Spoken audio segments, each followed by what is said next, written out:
Prendre la parole demande une forme de courage et d'engagement. Dans ce podcast, ce sont des policiers et des policières qui vont prendre la parole. Ils vont nous raconter, vous raconter, une expérience professionnelle qui les a profondément marqués, au point parfois d'influer sur le cours de leur carrière. Police, le podcast. Je suis chimiste, j'ai un master en chimie analytique. Excusez du peu. Au milieu des éprouvettes, Ophélie est dans son élément. C'est la responsable de la section stupéfiants du laboratoire de la police scientifique de Paris. Son quotidien, ce sont les poudres de toutes sortes, mais pas vraiment celles qu'on retrouve au rayon pâtisserie de son supermarché. On reçoit des produits bruts majoritairement, et la question c'est est-ce que c'est un stupéfiant ou pas. Donc le but ça va être d'identifier les molécules qu'on va trouver dans ce produit brut, et pour certaines on va les doser. C'est-à-dire donner le pourcentage de ce produit-là dans la poudre, c'est souvent des poudres, pour savoir un petit peu sur 100% de poudre, est-ce que si par exemple le stupéfiant identifié c'est de la cocaïne, est-ce que la cocaïne va représenter que 2% de la poudre ou 100% de la poudre. Ça permet aussi de placer le curseur sur le trafic. Est-ce qu'on est plutôt sur une dose de rue, donc quelque chose qui en général est plutôt coupé, ou est-ce qu'on est sur quelque chose qui n'a pas encore été dilué et qui va être plus haut dans le trafic ?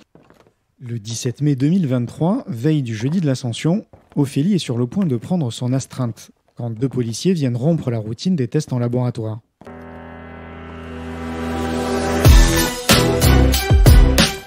Ils viennent pour déposer tout à fait autre chose, ils n'étaient pas là pour nous. Et ils nous font appeler quand même, la section stupéfiants, et ils nous disent il se passe quelque chose là en ce moment, il y a beaucoup d'overdose, c'est-à-dire de personnes qui ont fait des malaises. Ils nous signalent qu'il y a beaucoup d'hospitalisations d'usagers d'héroïne et qu'on va probablement être sollicité dans le week-end. Il n'y avait pas de garde à vue, donc il n'y avait pas de vraie notion d'urgence autre que simplement de se dire qu'il se passe quelque chose. En fin de journée, j'ai été contactée par divers requérants, donc il se passait des choses dans le 92, dans le 93.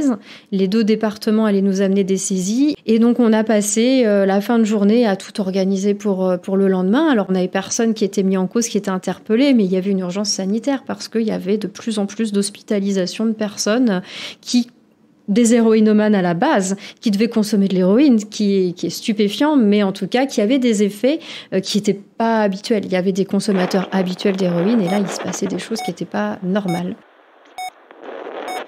Ça commençait à partir un petit peu en spéculation. Je ne sais pas si vous avez entendu parler de la crise des opioïdes aux États-Unis. Il y a cette fameuse appréhension du fentanyl. Donc il y en a qui commençaient à dire ça se trouve, ça a été coupé en fentanyl. Moi je suis sûre, je vois les symptômes. Il y avait une petite adrénaline du soir où chacun était en train de spéculer. Et puis moi j'attendais juste une chose, c'est d'être le lendemain pour avoir les scellés et puis pouvoir vraiment dire ce que c'était.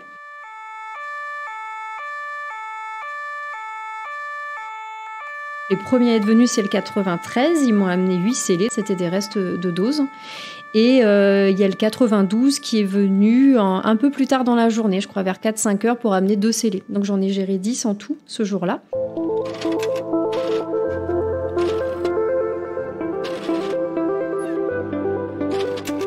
C'est en fin d'après-midi, j'ai les premiers résultats qui sont tombés. Et là, j'avoue que c'était un moment que j'ai bien aimé parce que j'étais derrière mon écran d'ordinateur et je savais. Et j'ai gardé ce moment pour moi pendant juste 1 ou 2 minutes. Je me suis dit, je sais. Et il n'y a que moi qui sais ce qui se passe.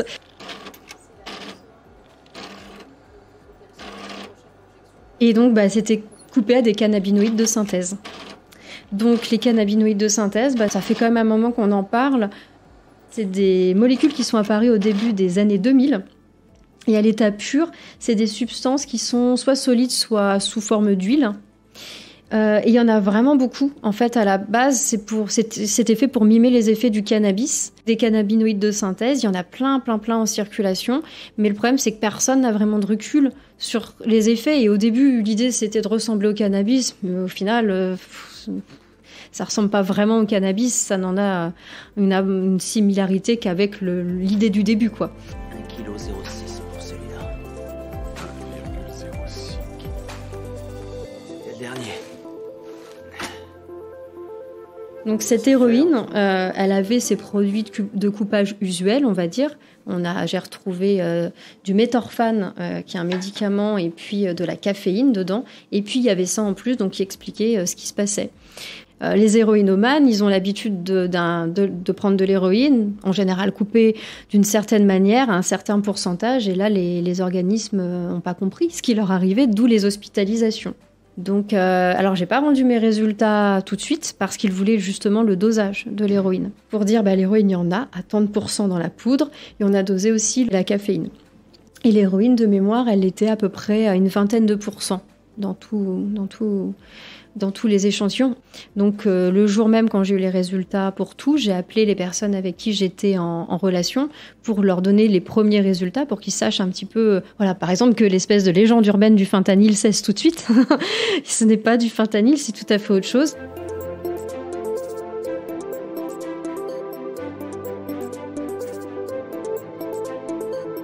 Notre principal gagne-pain, on a quand même beaucoup de cocaïne majoritairement parce qu'en fait, du fait de notre emplacement en région parisienne où il y a beaucoup de moyens de mobilité et notamment Roissy et Orly, il y a des brigades aéroportuaires en fait qui dépendent de l'OFAST qui sont situées sur ces 2 aéroports et on va avoir beaucoup de cocaïne à analyser qui arrive via des vols de Cayenne, en fait, ingérés par des mules. Et donc, du coup, on a tous les ovules qui sont récupérés à l'issue de ces vols Paris-Cayenne.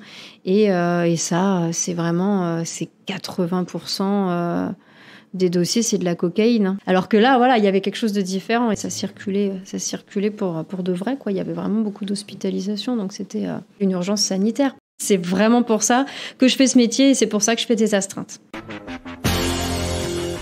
23 personnes ont finalement été victimes de malaise entre le 16 et le 17 mai sur les 2 départements franciliens. Tous avaient consommé ce cocktail héroïne-cannabinoïde de synthèse, jusqu'alors inconnu en France. Et si Ophélie a réussi à identifier les drogues présentes dans les sachets, elle ne se prend pas pour autant pour Jill Grissom, le héros de la série Les Experts. On ne pourrait pas faire une vraie série sur la base de ce qu'on fait nous, parce que c'est beaucoup plus cloisonné. Et heureusement que sur les séries, c'est pas comme ça, parce que sinon ce serait pas très très rigolo à regarder. Mais c'est cloisonné, c'est-à-dire que moi je suis en section stupéfiants, je ne vais pas aller me balader sur les scènes de crime, je ne vais pas toucher à de la balistique, à de l'ADN, je suis pas multifonction. J'ai juste ma fonction, je suis en section stupéfiants, je suis chimiste. Et contrairement à ce que j'ai vu dans certaines séries télé, on n'est pas magicien. J'ai déjà vu dans un, je ne sais plus, je crois que c'est un épisode des Experts où limite on met un morceau de pizza dans un appareil et derrière on connaît la composition de la pizza. Bon, ça à la limite il n'y avait pas besoin de la passer dans l'appareil, mais on sait aussi dans quelle pizzeria, à quelle heure. Enfin voilà, on n'en est pas à ce niveau-là, quoi. C'est la réalité.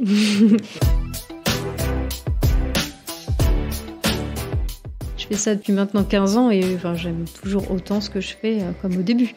Donc j'ai trouvé à la fois quelque chose dans ma branche, la chimie, qui soit très concret et voilà avec pas des résultats sur un long terme que j'ai pas envie d'attendre.